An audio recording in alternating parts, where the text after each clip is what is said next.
Humanity is preparing to live in a very different future, a future unlike the past in so many ways. The accelerating change that you experience around yourself and even within yourself gives testimony to this. But it is not merely that your immediate circumstances are going through change, or that you are perhaps having new kinds of experiences within yourself. The whole world is changing. For the great waves of change are upon the world, and humanity is now facing contact and intervention from intelligent races in the universe, from the greater community of life in which your world exists. To be able to recognize this and to respond to it accordingly, you have to be able to think clearly. You have to be able to see clearly, with great objectivity. You have to bring common sense to your decisions. But this seems remarkably difficult for people, and has always been difficult for people because their thoughts reflect the past. Their assumptions reflect the past. They assume and believe that the future will be like the past. This has become so ingrained that people even think that life is a set of cycles like the past economic cycles, life cycles, as if the past is simply reasserting itself, recreating itself over and over again like the perpetual continuance of the seasons, or the rising and falling of the sun. This past orientation prevents one from seeing clearly, prevents one from bringing common sense to a new set of questions, prevents one from recognizing that their lives are changing and that they have to make decisions now that are perhaps unlike anything they have ever had to do before. Many people want to escape the past because of their failures and their disappointments. These things can haunt them and often do. But escaping the past has a far greater importance here. Its importance is related to your ability to see and know the truth in the moment and to respond to the changing circumstances of your life. If you do not see these things and respond appropriately, change will have a devastating impact upon you. It will overtake you. You did not see it coming. You did not recognize the consequences.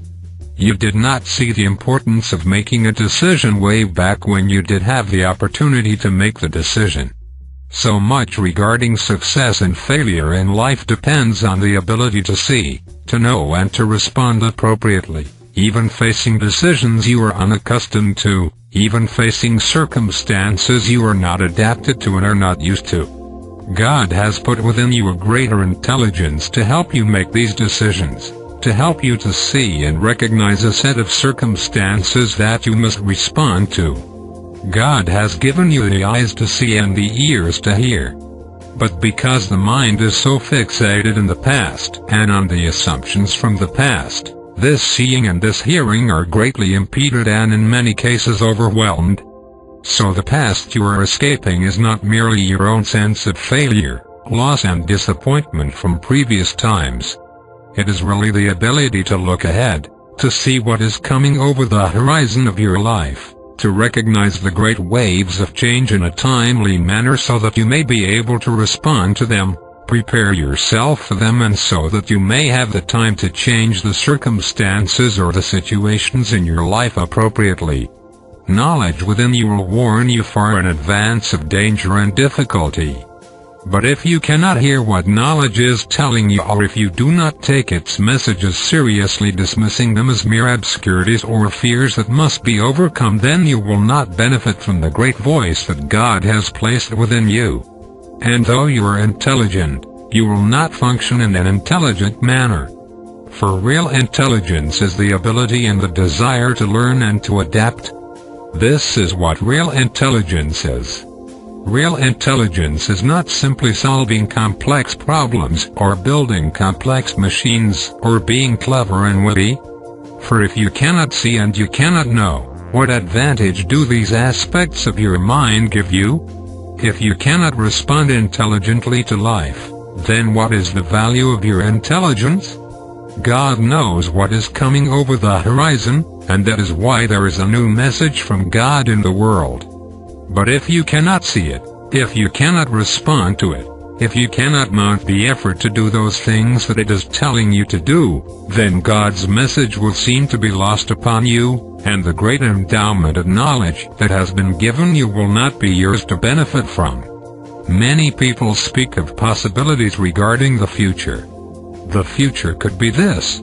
The future could be that. This may happen. That may happen. The earth may get warmer. The earth may get colder. There is endless speculation, but no vision, no knowledge and no recognition. People can spend a great deal of time in speculation and in debate over the possibilities for this or the possibilities for that. But the speculation is all based upon the past assumptions, past orientation, past beliefs, past experiences, the history of their lives and the history of humanity. But if there is no recognition, if there is no real insight, then all of this time and energy and debate and speculation is for nothing.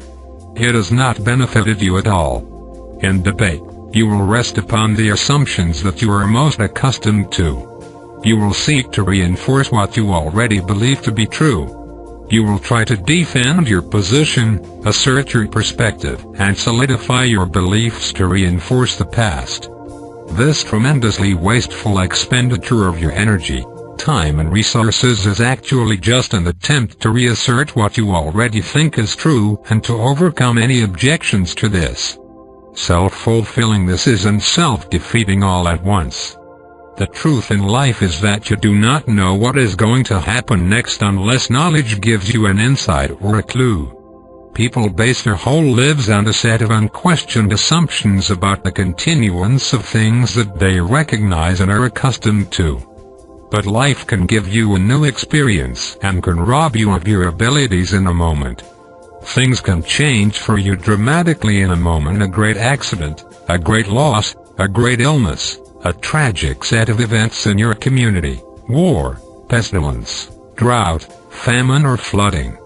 The list goes on, and yet people are not wary. They are not looking. They are not paying attention. They are not reading the signs of the world that are telling them that great change is upon them. Before there is a great illness, there are signs. Before there is a great drought, there are signs. Before there is a failure in your activities, there are signs. Before a relationship fails, there are signs. Before any great mistake, there are signs. Yet who is paying attention? Who is looking? Who has the clarity of mind to see these signs and to interpret them in the moment for what they really are and for what they really reveal? If you are not reading the signs of the world, you are not behaving in an intelligent manner. You are not using your intelligence, the greater intelligence that God has given you, not your social conditioning, not your appeasement of other people's expectations of you, not your constant striving to gain material success or to win approval from others, but the great intelligence that the Creator of all life has given you to see, to know and to act with commitment and certainty. The signs are there. Great waves are coming to the world, converging upon humanity: environmental degradation, changing climate, the loss of resources, the depletion of the world, the decline of the world in the presence of an intervention from beyond the world by races who are here to take advantage of a weak and divided humanity. There are so many signs. The world is telling you what is coming. It is warning you. It is trying to get your attention. But your attention is always on other things, on your internal problems, on your internal conflicts, on your memories, on your hopes, on your dreams, on your fears, on your constant activities and constant stimulation. Humanity has at this time reached a great threshold, a turning point where change on a scale that has never occurred in the world before will begin and is beginning now to take place. You cannot avoid this. You cannot run away and hide somewhere, pack your bags and move to the country, or move to another country. Wherever you go, wherever you are, the great waves will be there, and the impacts will grow over time, and in many places will be catastrophic. The world is telling you this. Knowledge within yourself is telling you this because it is the truth. It is not dependent upon a person's perspective, attitude or beliefs. These do not change the great circumstances that are coming. whether you are loving or fearful, will only either help you or disable you from recognizing the truth of your situation. It is not a matter of perspective. Do not fool yourself in thinking this. Do not try to bypass the power of recognition that God has placed within you that will protect you and guide you and ultimately place you in a position to be of great service to others. While your mind, your intellect, does not know what will happen next, knowledge within you is responding to the signs from the world and from the wisdom from God. Therefore, fundamental to your preparation is building a fundamental relationship with knowledge, taking the steps to knowledge, gaining access to the wisdom and the power that God has placed within you, which now, more than ever before, will be essential for your survival and success. To project into the future the expectations based upon the past is really only a form of dreaming and fantasizing. It is not intelligent. To think you are going to have more than your parents had, to think that the world is going to give you whatever you want, to think that life will yield to your preferences and to your objectives is to be foolish and self-defeating.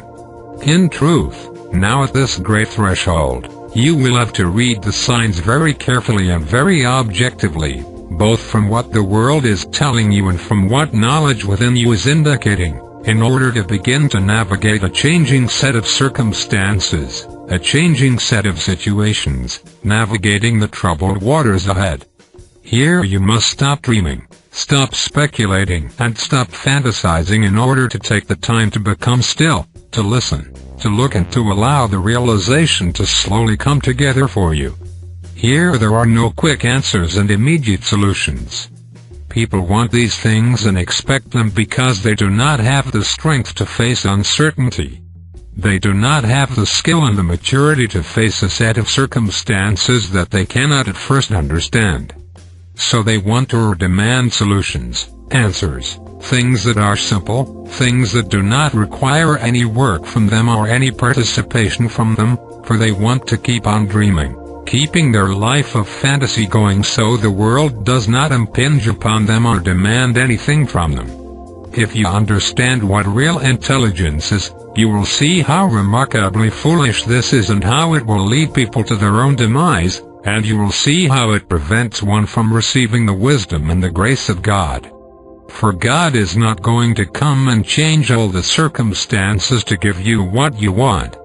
For what you want is what is fooling you, what is obsessing you, and what is dominating your attention. Getting what you want, having what you want, dreaming about what you want, trying to manipulate yourself and other people to get what you want.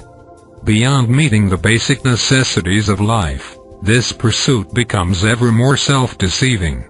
It robs you of intelligence, wisdom, and ability. The past here will always pull you back into a life of fantasy and speculation, argument and debate, a life where you only want to look at certain things and not at others, a life where you do not want to recognize the truth of your situation or see the evidence of great change coming over the horizon. This is tragic.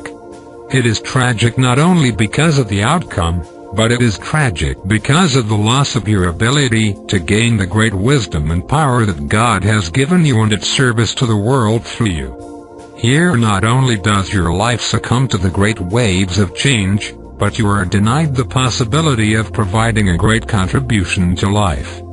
Your dreams of success and fulfillment, happiness and contentment, have taken you away from being really engaged in life.